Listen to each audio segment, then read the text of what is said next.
welcome to the Natural Hair Guide for Beginners.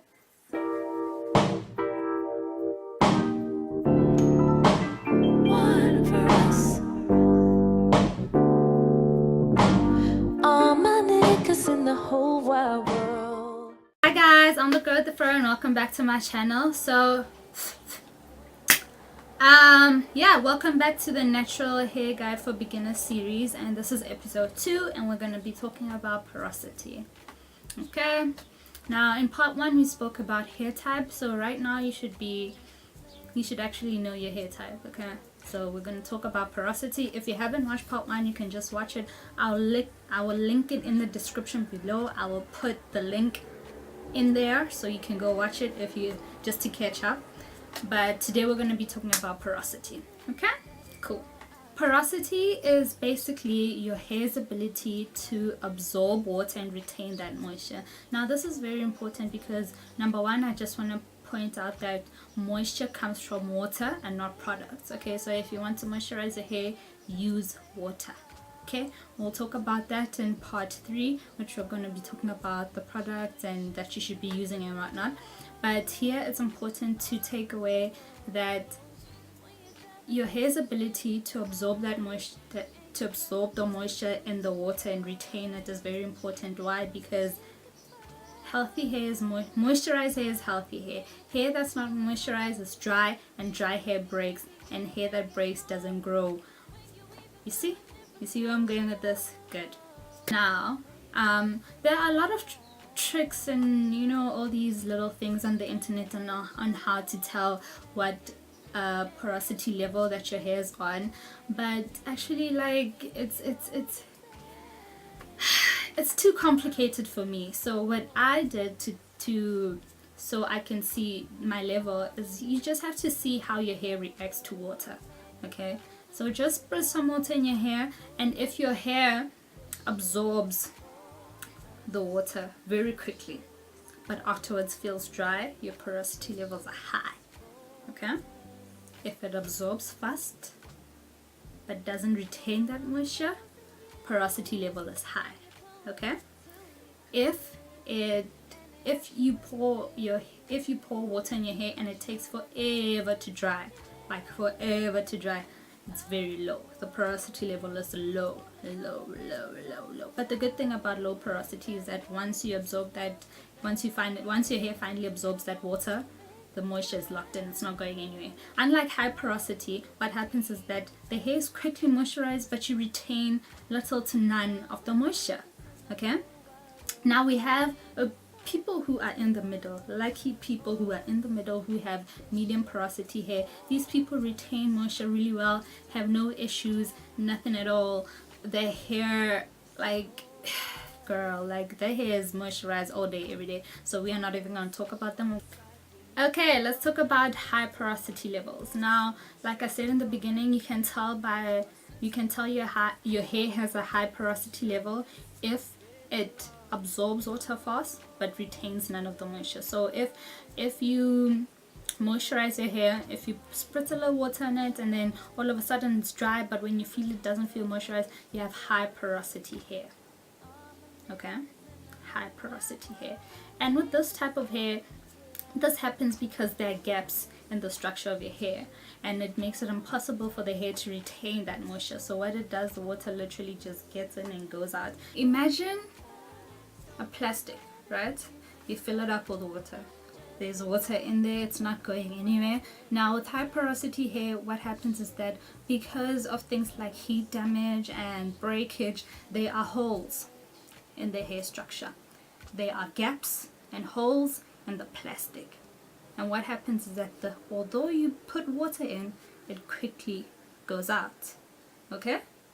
You following me? Great. This is why it's very important to use protein treatments for hair with high porosity levels. This is because hair is made of protein, keratin to be exact.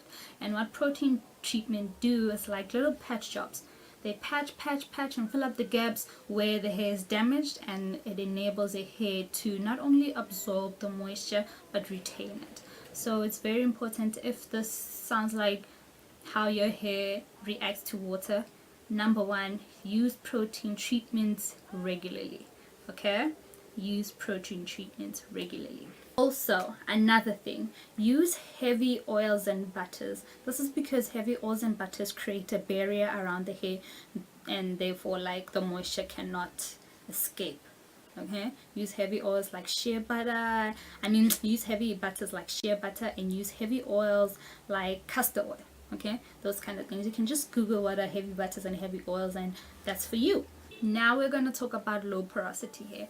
Okay, so with low porosity hair, if you wash your hair and it takes forever to dry, it is low porosity, and this is because your hair takes forever to absorb water and absorb the moisture, and this is a problem because you can lose the hair and the moisture before your hair absorbs it. Okay. But the good thing with low porosity hair is that once you absorb the moisture, you really retain it. So with low porosity hair, you need to focus on getting products that will help you absorb the moisture. These are products like humectants. I don't know if I'm pronouncing that correctly, but I've done a post on my Froday Friday page, and I will link you guys to that exact post so you know what humectants are. They are basically products that attract water and moisture to your hair. Okay, these are products like glycerine, aloe vera, and all that good stuff. So focus on getting products that have those ingredients. Okay, and I want you, if you have low porosity hair, I also want you to try out using very light and easily absorbed oils and creams and products. Why? Because if it takes a long time for your hair to absorb moisture and absorb the water, that means that if you use heavier creams and butters and all these oils, all that's going to happen is that you're going to have a whole bunch of product build up and no moisture retention. Like if you're going to use a natural oil, use argan oil. Argan oil is very easily absorbable. It's easy to absorb. Okay, and on top of that, it's very light, so you will have minimal product built up. So another thing for low porosity hair that you can really try out is products with clarifying agents. Okay, these are like your apple cider vinegars and all that kind of stuff. What it does is that it removes the excess product buildup and clarifies your scalp, so your scalp is fresh, your scalp and hair is fresh and clean to absorb that moisture, and there's no product in between that's kind of creating a barrier in between the moisture and your hair. This is a hair hack, okay, for people with low porosity hair. Like, make sure your hair is either damp or completely dry before you apply product. Damp is like the most opportune time to apply product because it's not too wet, and just make sure it's like damp. Yeah, and that's when you'll get like the most out of the products you're applying. So basically, yeah guys, that's low porosity hair, that's high porosity hair, and the people in the middle, you guys suck. We are envious of you. Go away, die, whatever.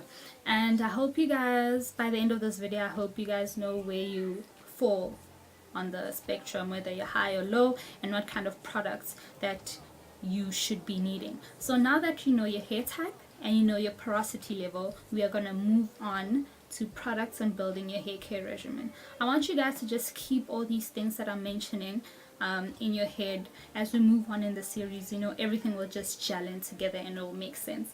So guys, I will see you next time with the product and regimens episode, which is episode number 3 of the natural hair guide for beginners. And I hope you enjoyed this video and it was very helpful to you. And don't forget to like, subscribe, comment, everything. And yeah, see you later.